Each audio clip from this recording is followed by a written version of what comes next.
I don't care what country you're in or where you're located, and if you have access to the internet and you're able to use it, AI gives you the ability to, you know, be an entrepreneur literally within a couple of weeks just because of the ability to learn.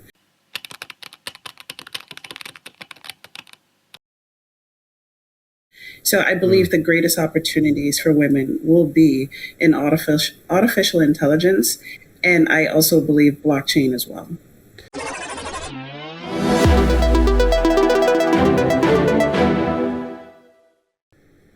Welcome to World Business. Now, Anie Akpe is the founder and CEO of African Women in Tech, a global platform supporting women in innovation, leadership, and emerging technologies. She's based in New York and has built a Cisco-recognized global academy delivering AI literacy and startup development programs across 5 countries.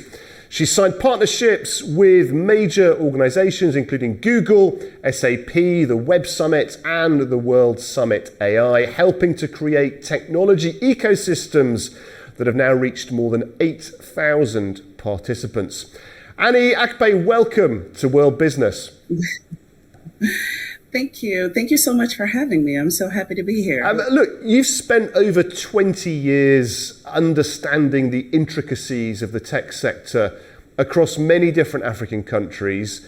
But in 2026, where are you seeing the biggest opportunities now for women? You know, it's so funny. The very thing that everyone is complaining about is the very thing that's also creating opportunities for women. So, of course, we naturally have to go to artificial intelligence. And I also believe blockchain as well. I mean, we often hear about Africa becoming a global innovation hub. Broadly speaking, if we can generalize, what still needs to change for women, do you think, to fully participate in this Africa-wide growth that we're seeing? I think that there will always be a gap, a funding gap, infrastructure. Technology moves at a fast pace. Unless the women are able to stay up to date, that will always be something that is lacking for all women that are pursuing technology or any career within tech. Artificial intelligence clearly transforming all industries worldwide. Do you think Africa, in a way, if we don't get this right, risks being left behind? Or do you think it is just naturally going to become a leader anyway in certain areas of AI innovation? I believe that it's 2 things. The first is that it's, number one, it will leave people behind. Number 2, it's natural in innovation that you will have pockets of tech enthusiasts that will always be ahead of the curve. What happens within are actually being on the continent as you're moving forward is that if you're not seeking out the technology spaces and you're not in that space, you actually miss the curve a lot. And access to funding as well, I guess, remains still a major challenge, particularly for some female founders, even globally outside of Africa as well. How difficult is it for women-led tech businesses, specifically in Africa, to secure that investment that they need?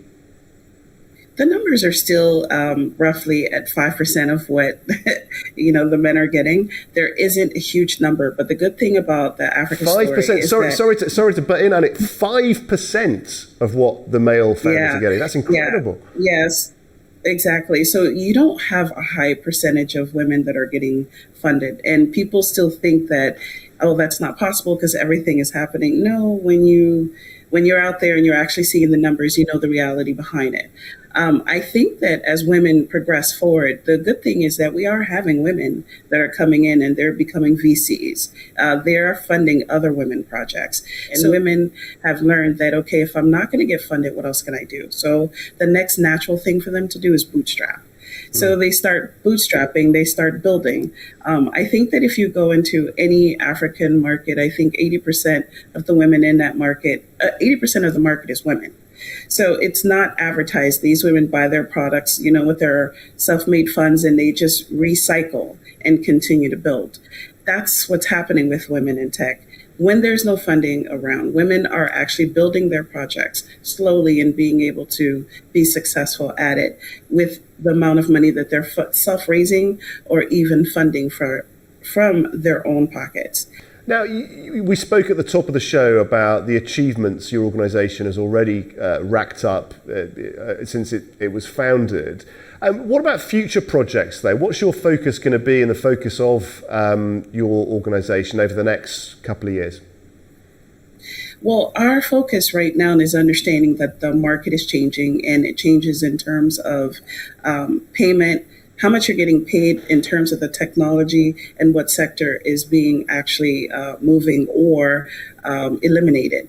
So right now for us, part of the reason why we push so hard for the Cisco Academy is because we understand that the skills gap will not be able to cross over once you're left behind. So what we're planning on doing is making sure that we're able to train and give women access to the most available technology tools.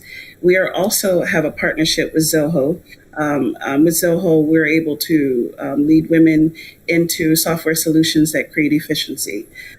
We want them to understand that as you're building out whatever platform it is, make sure you're using the latest technology. And here's how Zoho can help you to do that, as well as allow you to see the efficiency that technology offers when building. We, of course, are pursuing more education courses with Google in terms of helping our women to make sure that they're staying updated. As you know, there's massive layoffs within the tech sector, within the industry, economies, period. So the only thing you could do in this stage of it is to upskill. And if you're not upskilling, this is where you get the left behind story, only because most of these jobs are not returning. And it's either you're creating something totally new as an entrepreneur, or you have shifted and you're now within a sector that allows you to get hired.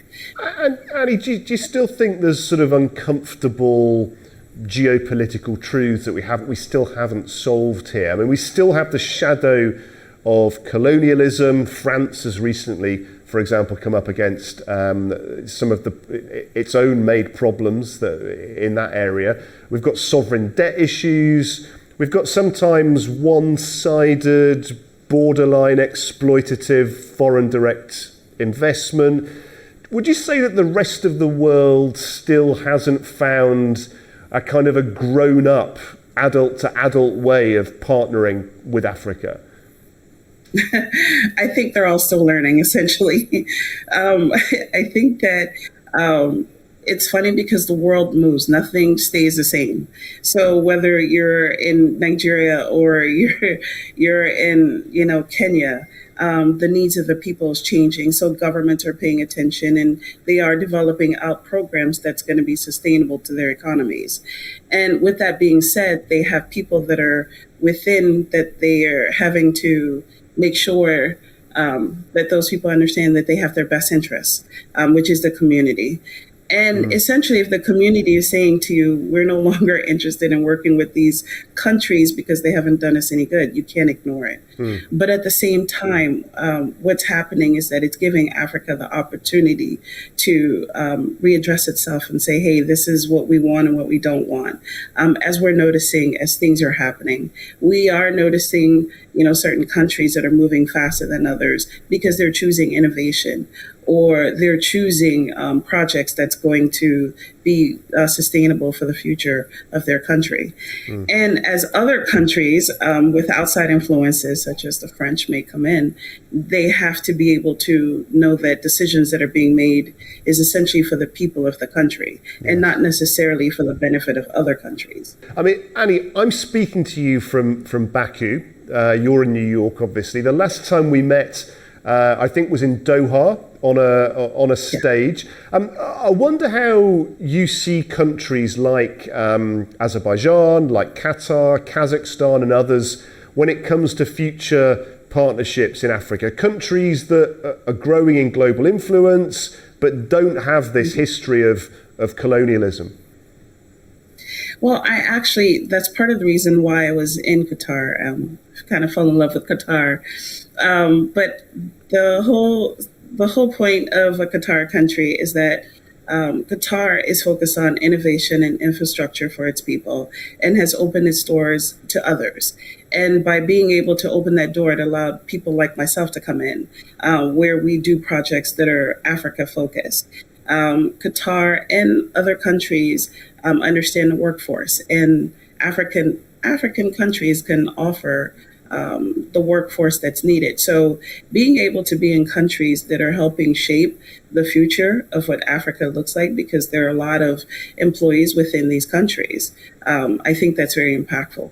And then not only that, but I believe the biggest challenge of any country is making sure that it can sustain its people. Places like the Middle East are not only sustaining its people, but it's also looking to create future innovation that can not only impact the Middle East, but as well as Africa.